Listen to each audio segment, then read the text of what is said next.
இந்த கிராமத்திலே நாங்கள் எல்லாரும் அறிவிக்க வந்ததை நாங்கள் மிகவும் சந்தோஷப்படுகிறோம். இத்தனை சந்தோஷத்துக்கு ஒரே ஒரு காரணம் என்ன என்று கேட்டீங்கன்னா, இயேசு கிறிஸ்து எங்க எல்லாருடைய வாழ்க்கையில வந்திருக்கிறார் அர்த்தம்.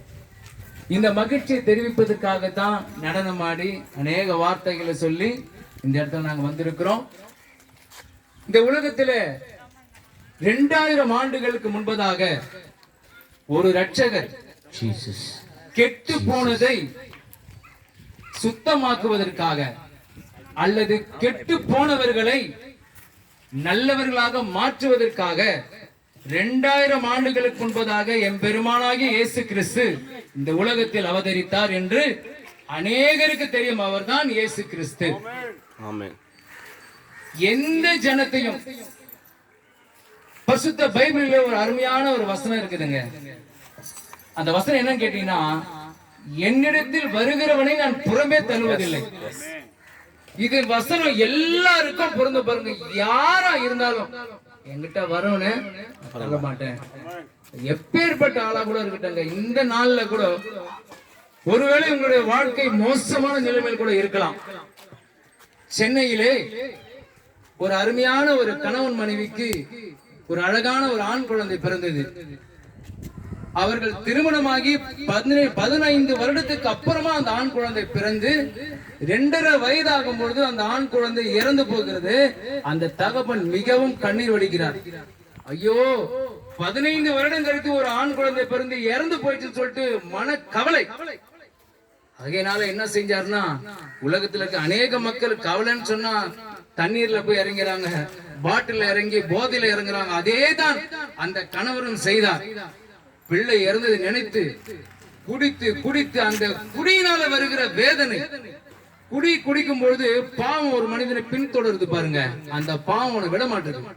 அதனால என்ன செஞ்சார் அந்த கணவர், அந்த மனைவியை அடிச்சு அந்த கொடுமை தாங்க முடியாமல் அந்த தாயானவர்கள் அந்த மனைவி அந்த கணவனை விட்டு ஓடி போகிற சூழ்நிலை வந்தது. ஆனாலும் பொறுத்து வாழ்ந்து அடுத்த ஒரு 3 வருடம் கழித்து இன்னொரு ஆண் குழந்தை பிறக்கிறது.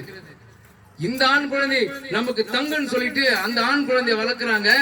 ஆனா அந்த தகப்பனார் அந்த மனைவி கிட்ட பயங்கரமா முத்தி போற அளவுக்கு அடிக்கிறாங்க.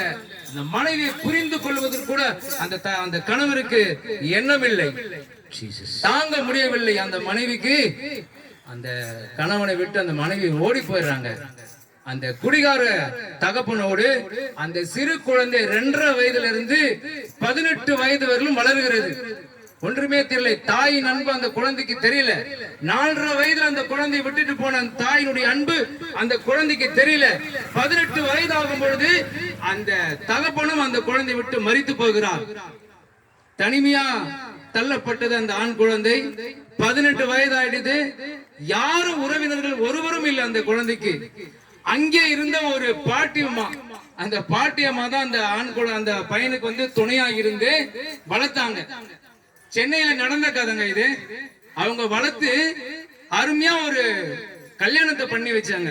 அந்த பையனுக்கு வேற யாருமே இல்ல, அந்த பாட்டி தான் இருந்து கல்யாணம் பண்ணி வச்சு அந்த பாட்டி இறந்து போயிடுச்சு.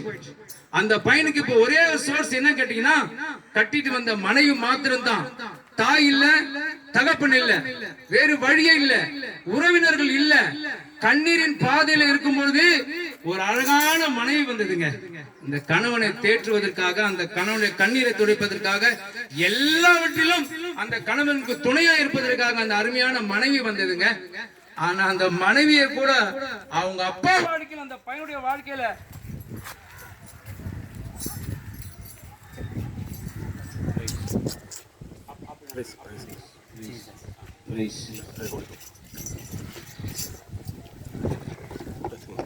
அந்த கணவன் அந்த மனைவியை புரிந்து கொள்ளாமல் தன்னுடைய தகப்பன் எப்படி குடித்து குடித்து மனைவியை அடித்தாரோ அதே வாழ்க்கை அந்த பையனுக்கும் பிடித்தது.